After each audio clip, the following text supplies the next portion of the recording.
Very good morning, dear friends. I'm just going to analyze paper 2, English language 1 and language 2. Exam was carried out on 7th of Feb 2026. I hope that you have solved very well. Now I am just going to analyze answers. पूरा answer अब मैं कोशिश करूंगा कि कम समय में इसमें answers आपको बताऊं ताकि आप you will be able to know about answers और मैच कर सको। इसलिए मैं शुरुआत कर रहा हूं। Language 1 English. Teacher shows 5 pictures to the student and asks them to write story based on these pictures. This is an example of जब स्टोरी दिखाई जाती है और 5 पिक्चर दिखाया जाता है तो परसेप्शन को किया जाता है, जिसके लिए इस सारे ऑप्शंस में क्रिएटिव राइटिंग होता है। Right answer creative writing. Okay, answer number 1 92। Because most of the time set का बहुत दिक्कत होता है, क्योंकि जो सेट है, सेट ए से लेके जितने भी सेट आते हैं, इसलिए मैं आंसर के ऑप्शंस को भी बोल रहा हूं ताकि आपको किसी प्रकार का डाउट ना हो। Okay, now which of the following is the characteristic of performance based assessment in language? So here answer number 1, contextualized communicative task. Right. 93, read the following statements.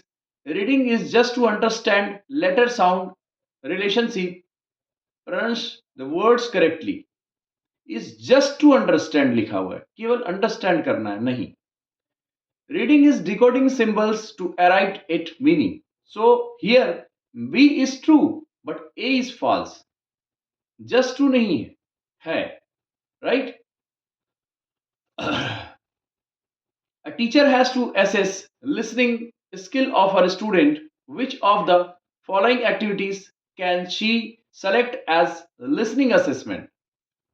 Now questions में जब देखते हैं तो सपोज कोई English background से नहीं है तो याद रखिएगा जो लंबे क्वेश्चन के आंसर होते हैं मोस्ट ऑफ द टाइम सही होते हैं। दूसरा, थोड़ा बहुत देखना तो पड़ता ही है, एक स्ट्रैटेजी भी मैं डिस्कस करता हुआ चलूंगा। Teacher ask the children to read a story and after that ask comprehension based questions. कितना अच्छा तरीका है, देखो यहाँ पर vocabulary based task, children oral presentation, story after task comprehension based question, teacher tells a story, after that ask comprehension based question, but यहाँ पर teacher ask the children to read a story, after that task comprehension based questions। ये सारी चीजें इसमें आ गई तो answer ये होगा। ठीक है, 4। now we come on question number 95। fill in the blanks is concerned with the aspect of meaning in language। Right, morphology word formation से रिलेटेड है, फोनेटिक्स साउंड से है, सिंटैक्स स्ट्रक्चर ऑफ सेंटेंस है, subject verb object, and semantic is related to meaning. So now question, semantic is concerned with the aspect of meaning in language. So now question number 96, which of the following is not को ध्यान रखेंगे, most of the time गलत होता है not ध्यान में। Not the principle of language learning. Language is learn through memorisation of structure rules and grammar. Memorisation है, काट दिए, नहीं का उत्तर मेमोराइजेशन। अब बाकी को देख लीजिए, mastery both skills knowledge both, मतलब सब चीज ठीक है। प्रिफर्ड अप्रोच टू लर्निंग, ये भी ठीक है।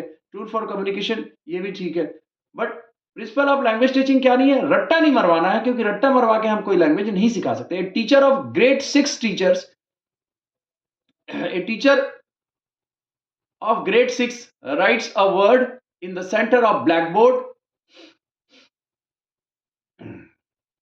and asks the learner to brainstorm all the words they can think of which are connected to the central word. The major objective of this activity is, answer लंबा है।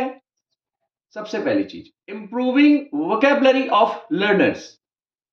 एक महसूस बता रहा हूं कुछ स्टूडेंट को, इंप्रूविंग वोकेबलरी ऑफ लर्नर्स होता क्या है, लंबा है का मतलब क्या होता है, लॉन्ग लिखना ही पड़ता है। अगर आपको ऊपर के 3 ऑप्शन को एक ही आंसर में अगर निहित करना है तो आंसर को लंबा करना पड़ता है। ठीक, ये स्ट्रेटजी उनके लिए है जो बिल्कुल भी इंग्लिश बैकग्राउंड से नहीं है और शॉर्ट टाइम में एग्जाम देते हैं, उनके लिए है। बट तरीका ये है कि you will have to understand English only, then you will be able to choose right answer, right? Next, read the following statements. Delaying, assertion A, delaying the learning languages in the early years and makes it more difficult for children to acquire new languages. अब यहां पर जो है flexible करना ही है, right? दूसरा, early years of the child are sensitive periods for language acquisition, naturally acquire होता ही है, right? R is the correct explanation of A, right? Controversy हो सकती है, but according to me question number 2, A are two and correct explanation will be right. Okay, so now we come question number 99.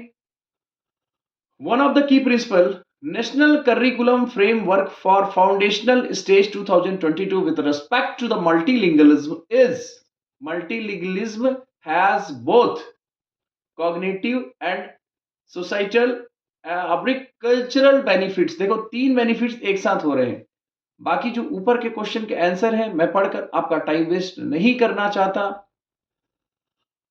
In some of the speech communities two different varieties of language coexist each with a distinct range of social function, the situation is described. यहां पर जो है डिग्लोजिया है, जब same language होता है different varieties का और सोसाइटी में जो यूज किया जाता है उसको डिग्लोजिया कहते हैं, राइट? और यही सही आंसर है। चिल्ड्रन वर्क इन पेयर्स, याद रखिएगा पेयर्स में वर्क कर रहे हैं। Text is divided in half. One child reads their text for partner which the other child writes, एक बोलता है दूसरा लिखता है। Two of them work out the whole text, the activity is called. यहां पर कंट्रोवर्सी हो सकती है, बहुत जगह रनिंग डिक्टेशन लिखा जा रहा है, लेकिन रनिंग डिक्टेशन नहीं होगा क्योंकि यहां रनिंग की बात नहीं हुई है, राइट? रनिंग मूविंग नहीं मेंशन हुआ है, इसीलिए रनिंग डिक्टेशन हमारी ओर से तो बिल्कुल नहीं है और हमारी ओर से पार्शियल डिक्टेशन है, राइट? इसको जिगशॉ भी बोलते हैं, right?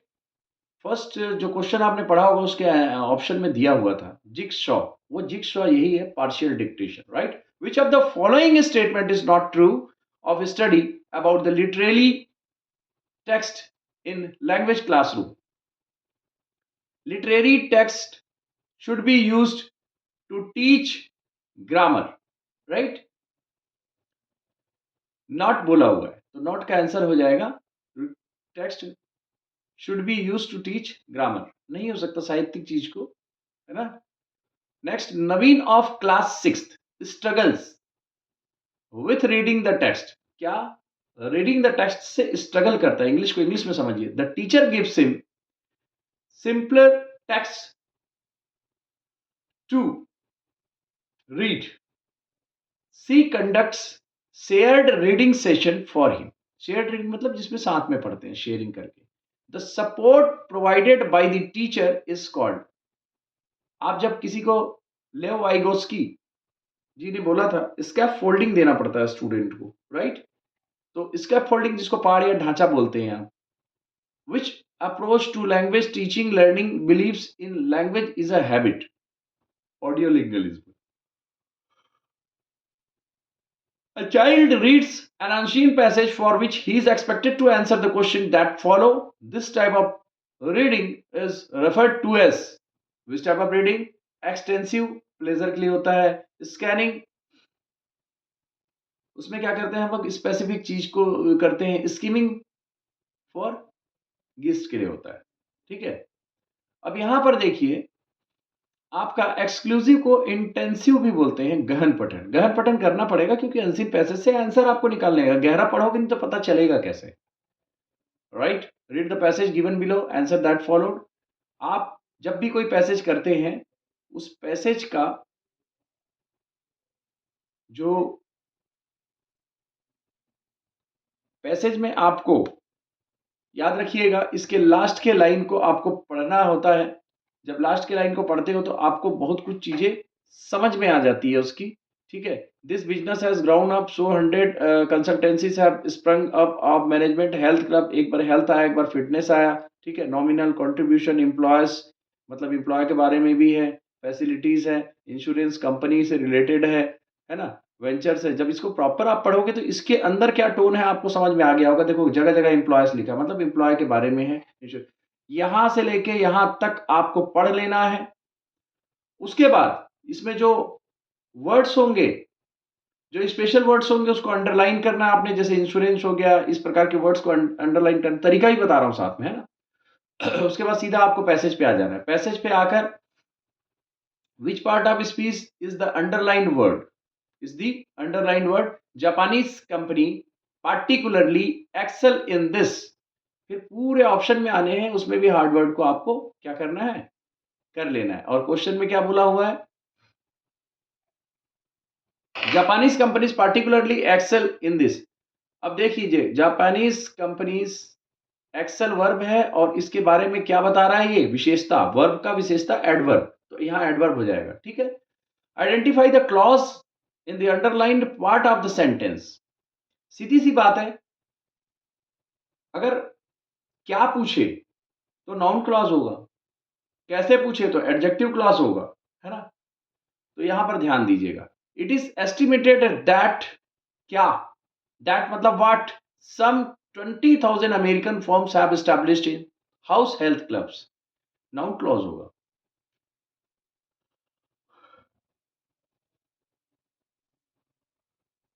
What is the prerequisite for high effect and good quality of work? Sound mind in a sound body.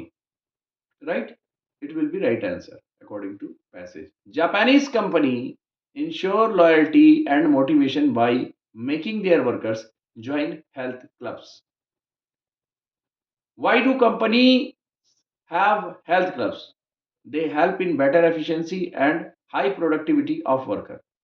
Health club से the movement towards health club is yet to gain momentum in India signifies that health clubs in Indian companies have not yet become popular. What is the directly affected by physical health? Mind. Which one of the following words is opposite in meaning to the nominal? Nominal means very small. अब यहां पर देखिए, simple very small जैसा ही है, cursory same, मतलब common लग रहा है। एबव मेंशन वही है। सब्सटेंशियल, लार्ज, रियल, सिग्निफिकेंट, ये आंसर है हमारी ओर से। Which of the following words in the nearest in meaning to the pre requisite.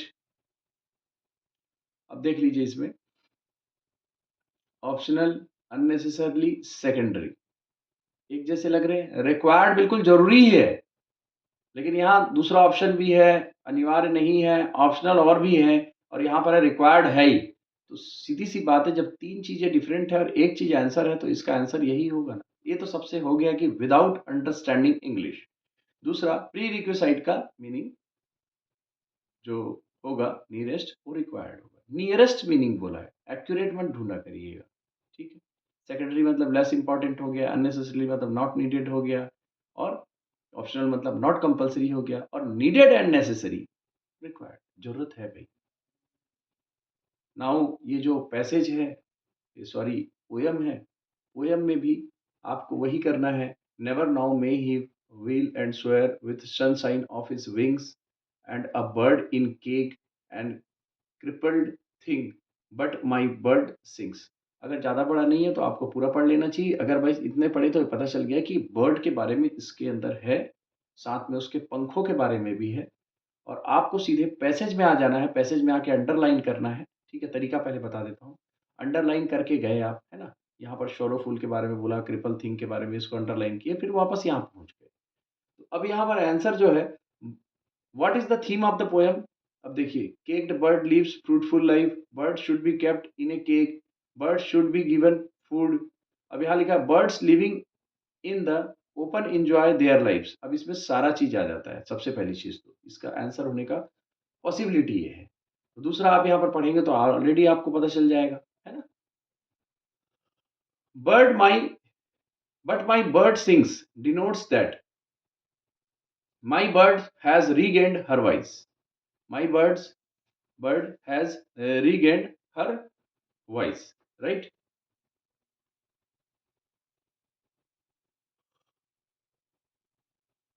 The speaker says that caged bird flutters its sorrowful wings. The wings are being described as sorrowful because the bird is sad as it is caged, right? The speaker's bird can do a number of things. It is because the bird is caged. The caged bird is described as a crippled thing because it is not free to fly and soar, right? Now, figures of speech based question.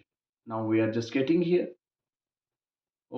Which poetic device is used in the poetic device Sorrowful Wings?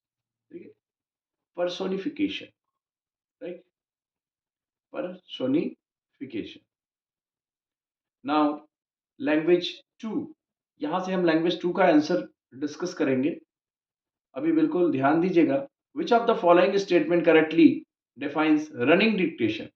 अब यहाँ पर पिछले में जो running dictation नहीं था, यहाँ running dictation है। अब इसमें क्या है, children work in pairs, the runners run to see the text and dictate to the partner, then partner writes the text. यहाँ पर रनिंग का हुआ है तब रनिंग डिक्टेशन कह सकते हैं, ठीक है, बट वहां पर रनिंग डिक्टेशन नहीं था।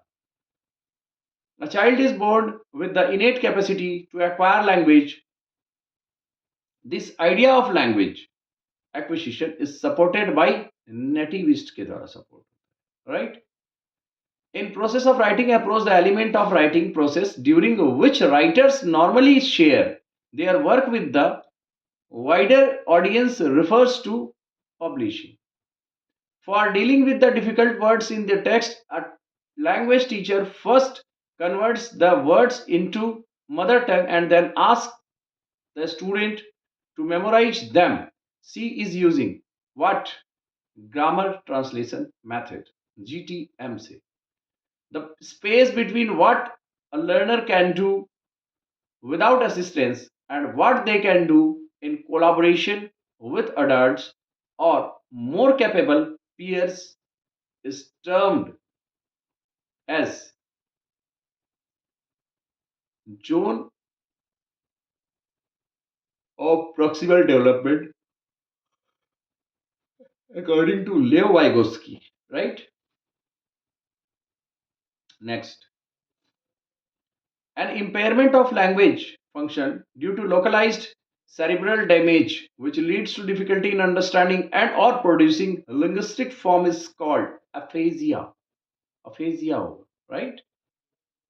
The process by which the language is passed from one generation to another is called culture transmission.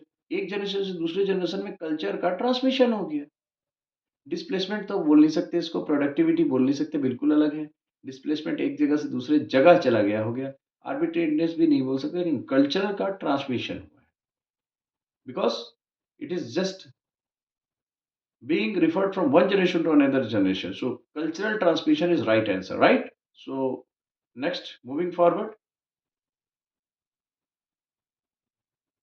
between 12 to 18 months means 1.5 year, children begin to produce a variety of recognizable single unit utterance.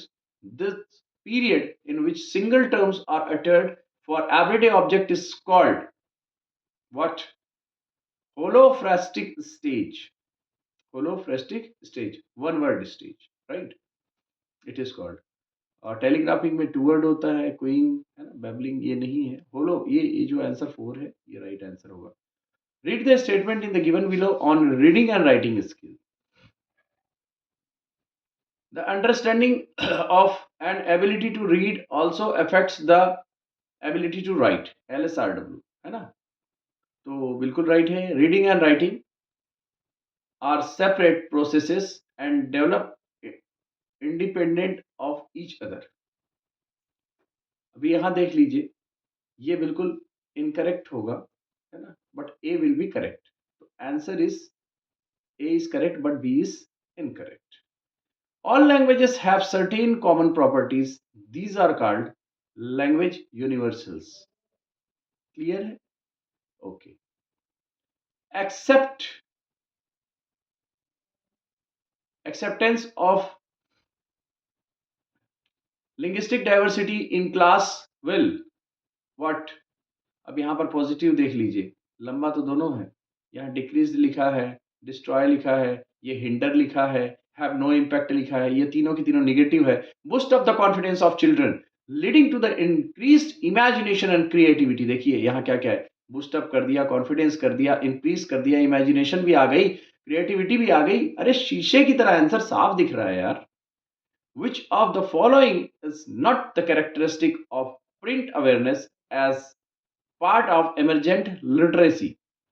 अब यहां पर answer देखिए, not बोला हुआ है, handling book चाहिए भाई, recognizing difference between letters and words चाहिए, done from left to right, top bottom चाहिए, लेकिन starting to read full sentences it's not possible, right, emergent literacy के लिए। शुरू में ही पीएचडी नहीं करा देनी, है ना। तो given below are the learning outcomes for reading skills at foundational stage. अब यहां पर देखिए सीरीज कैसे होता है। सबसे पहले तो reading a few sentence of familiar words with accuracy, read करता है। फिर short passages accurately with appropriate intonation and pauses, उतार चढ़ाव भी आएगा, रुक रुक के पढ़ना। रीड शॉर्ट पैसेजेस एक्यूरेटली तब आएगा लास्ट में, शुरू में वर्ड्स को फैमिलियर होगा, फिर पैसेज को थोड़ा पढ़ने में एक्यूरेट होगा, फिर एक्यूरेटली के साथ फ्लुएंटली भी होगा और अप्रोप्रिएटली भी होगा, intonation, pauses and voice modulation. अब ये देख लीजिए इसमें कि सीरीज में साफ लिखा हुआ है, पहले तो फ्यू सेंटेंसेस पढ़ेगा, फिर पैसेज पढ़ेगा, फिर उसके बाद ये सब होगा लास्ट। तो डेफिनेटली ए जो है बी सी ए का सीरीज बनेगा 1 2 3। तो 3 number question right. So which of the following is not, not जहां लिखता है बिल्कुल ध्यान देना है, नॉट वाले में बहुत बार हम लोग गलती करके आते हैं। Part of extensive listening, not gist, main idea, making references, but यहां पर for certain facts and information not बोला हुआ है, इंटेंसिव नहीं, नॉट ये इंटेंसिव है, राइट। तो नॉट का आंसर क्या हो जाएगा, listening for certain facts and information. Next, which of the following tasks cannot be used for assessment of reading skill? Storytelling session by the teacher, storytelling, right? अब यहाँ पर एक पैसेज है, पैसेज में आप बिल्कुल इसको स्क्रॉल डाउन करके देख सकते हैं कि कहाँ कहाँ है। इसको एक और एनालिसिस किया कि आंसर को कैसे मतलब छुपाता है, घुमाता है, समझना पड़ता है, कुछ ऐसे भी चीज होती है इसमें। अब देखिए, a few minutes later he stopped feeling sleepy. मैं लास्ट के पहले बोला ना, लास्ट पैराग्राफ पढ़ोगे ऊपर समझ में आ जाएगा क्या है। He stopped feeling sleepy, he was fully awake, he felt youthful and strong again. Emperor smiled at the doctor and praised him for his cleverness. He ordered his servant to give him a cup of that wonderful drink every morning. Since that, people have grown tea in China, India, and in other parts of the world. चाय के बारे में बात हुई है, पक्का कोई empire है इसमें, कोई डॉक्टर है, उनके बीच में बात कर रही है, किसी को सोने जैसा मन कर रहा है, कोई जग गया है, ये सब दिख रहा है। आपने यदि अंडरलाइन किया हो तो हमको इस पैसेज का टोन में ये पता चल गया कि एक एम्पायर है, एक डॉक्टर है और जगने सोने की बात हो रही है। अब सीधे हम क्या करेंगे, क्वेश्चन पे आ जाएंगे। इसमें मैं थोड़ा पैसेज का ट्रिक बता रहा हूं आपको। Firstly we have to read last 4 lines to know about the tone of passage. Now we have just known about the tone of passage, so we have to come back in questions and underline also. Whenever we will read the last 4 lines, so we have to underline also. Suppose feeling sleepy, awake, youthful, strong, emperor smiled at the doctor, praised cleverness, ordered servant cup wonderful drink, है ना? इसके ऊपर वो आता है। अब देखिए big smile, flavourful, है ना? टेस्टी, ये सब के ऊपर क्वेश्चन आया हुआ। Was feeling tired and sleepy, ठीक है? अभी देखो, देखिए sorry, which of the following is not true? क्या ट्रू नहीं है? अब क्वेश्चन पे हम लोग आ जाएंगे, क्या ट्रू नहीं है? भाई स्माइल्ड लिखा हुआ है ना? देखिए स्माइल्ड लिखा हुआ है, टेस्टेड भी लिखा हुआ है, स्माइल लिखा हुआ है, टेस्टेड लिखा हुआ है ना? तो brought hot water tea leaves into it, ये भी लिखा हुआ है ना? अब ये चीज नहीं लिखा हुआ है, लाइफ लेस करके कहीं बात हुई है इस प्रकार से, तो नॉट ट्रू। ठीक। Why did the empire call the doctor? Sorry, first question का आंसर नहीं बताया था मैं। एक्चुअली क्या है, इस प्रकार से करना है और आपको अंडरलाइन करना है तो समझ में आ जाएगा, ये बता रहा था। अभी क्वेश्चन का आंसर ही बता देता हूँ, बिकॉज समय ज़्यादा ना लगे। When a few minutes had passed, he stopped feeling sleepy. Adverb clause होगा क्योंकि टाइम की बात हो रही है। Adverb of time here, right? Which of the following is not true? After drinking, he started feeling weak and lifeless. It is not mentioned in all over passage. Lifeless word, right? So why did the emperor call the doctor one morning? He was feeling tired and sleepy. Discuss करने के लिए नहीं था, इसके लिए भी नहीं था, कोई हॉट वाटर देने के लिए नहीं था, है ना? टायर्ड एंड स्लीपी फील कर रहा था। एक नॉर्मल सी चीज़ याद रखिएगा, जो पैसेज होता है ना, वो आंसर ऐसा ही होता है, जो ज़िंदगी में जो आंसर होते हैं उसी पे बेस्ड पैसेज होता है। सबसे पहले तो यह ध्यान रखिए, अगर जल्दीबाजी में हो तो। और दूसरा, ग्रामर जो है उसके लिए बिना पैसेज देखे भी आप ग्रामर को पढ़ोगे तो बिल्कुल राइट बनेगा 99%। एम्पेरर वाज एंग्री बिकॉज, क्यों एंग्री था? Because the tea leaves were not tasty. he could not chew the leaf covered with mud, कीचड़ की बात कहीं नहीं हुई है ना? inedible, something that was inedible, ये भी कहीं नहीं है ना? तो लेकिन were not tasty शुरू में नहीं लगा। read the following statement and write which of the option given below is correct। कौन सा करेक्ट है, वो चीज को हमको देखना है।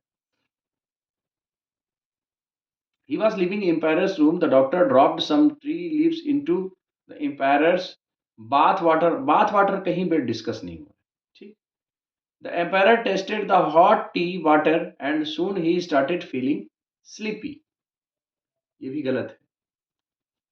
जब एम्पायर हॉट टी को, वाटर को टेस्ट किया तो ही स्टार्टेड फीलिंग स्लीपी नहीं, जगने का, अवेक का हुआ है, स्माइल का बात हुआ है ना? तो ए और बी दोनों इनकरेक्ट है। Doctor gave the empire some tea leaves to help him stay awake, जगने के लिए। Which one of the following words nearest to the meaning of youthful?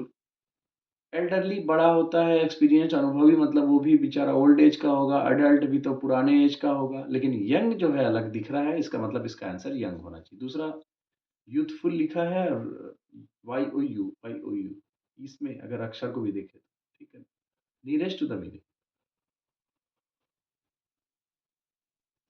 Which one of the following words in the is opposite in meaning to the word flavorful? अब देख लीजिए यहाँ पर, ये tasty होता है, bland, not flavourful, dull, lacking taste होता है, और ये नाइस होता है, appetising, tasty, mouth watering. Tasty ये भी है, टेस्टी ये भी है, नाइस ये भी है, लेकिन ये थोड़ा डिफरेंट है, नॉट फ्लेवरफुल, मजा नहीं आएगा। हमारी ओर से आंसर ये होना चाहिए, कहीं पर एपिटाइजिंग लोग लिख रहे हैं, लेकिन 99% आंसर ये होना चाहिए। 100% अगर सीटेट भी इसी को आंसर ले लिया तो 100% हो जाएगा, because CTET will be finalised, है ना? जो वो कहेंगे वो होगा, है ना? तुम ठाकुर मेरे। महाराज Kumar Rishi Himmat Singh ji, a member of royal family of Kutch, an expert on the birds of Kutch. Kutch Kutch बार बार आ रहा है, महाराज बार बार आ रहा है ना? इस प्रकार से साइलेंट टी, इसको अंडरलाइन करना है। Rain waters constructions, run waters to the construction of dams, reverse.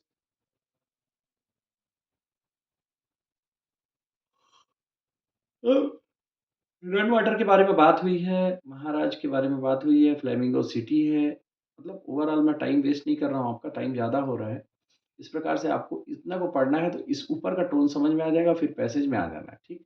Identify the clause in the underline part of the sentence when they were faced with starvation flamingos fled the island leaving their chicks to fend for themselves. Adverb clause है, right? Next, which part of the following sentence contains an error? Water in the run single चीज है तो उसके आगे are आ गया तो यहाँ is आ जाएगा, तो आंसर जो सी है उसमें क्या है, एरर है। The flamingos are not ordinary visitor to Kutch as they have been honored guest of King Lakho.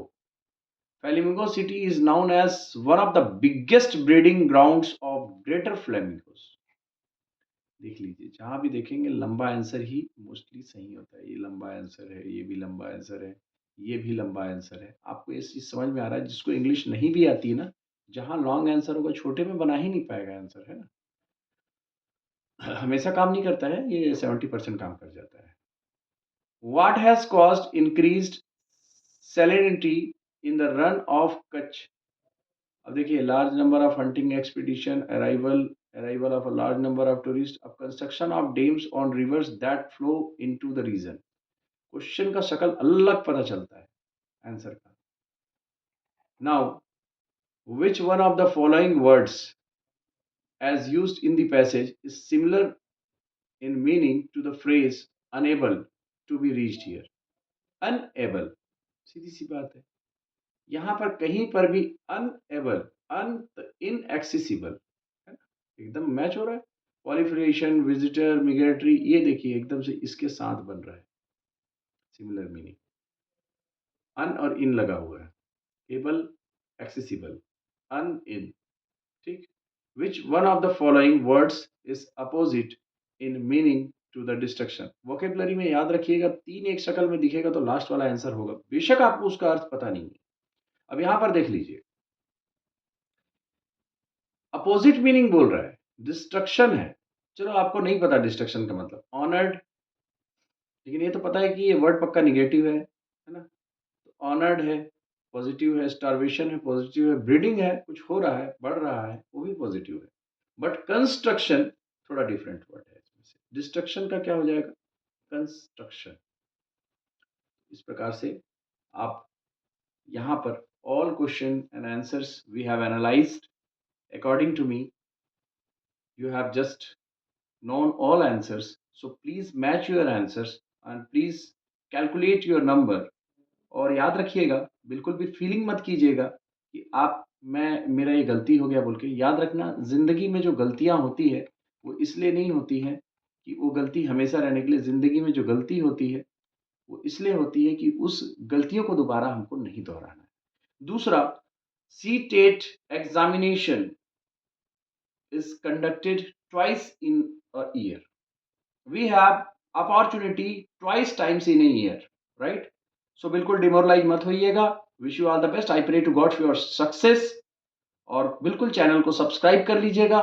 मैं time to time best analysis लाता रहूंगा। छत्तीसगढ़ व्याख्याता परीक्षा, छत्तीसगढ़ शिक्षक भर्ती में अंग्रेजी शिक्षक खास करके उनके लिए बिल्कुल इंग्लिश, और जो नॉर्मल भी जो इंग्लिश सभी में आता है उसके लिए बिल्कुल वी आर वेरी रेडी। आप बिल्कुल हमारे साथ डेली न्यूज एनालिसिस 6:15 पे जुड़े रहें। आपके पास, आप जब इस चैनल को सब्सक्राइब करोगे, आपके पास बार बार इंग्लिश आपके नजरों के सामने आएगी और आप उस इंग्लिश को जो है देखते रहेंगे, सुनते रहेंगे और धीरे धीरे इंग्लिश भी अच्छी हो जाएगी, वोकेबलरी भी अच्छी हो जाएगी, रीडिंग भी अच्छी हो जाएगी। क्योंकि जो दिखता है वैसा ही हम सोचते हैं और वैसा बन जाते हैं और वैसा सफल हो जाते हैं। Okay, wish you all the best, bye bye.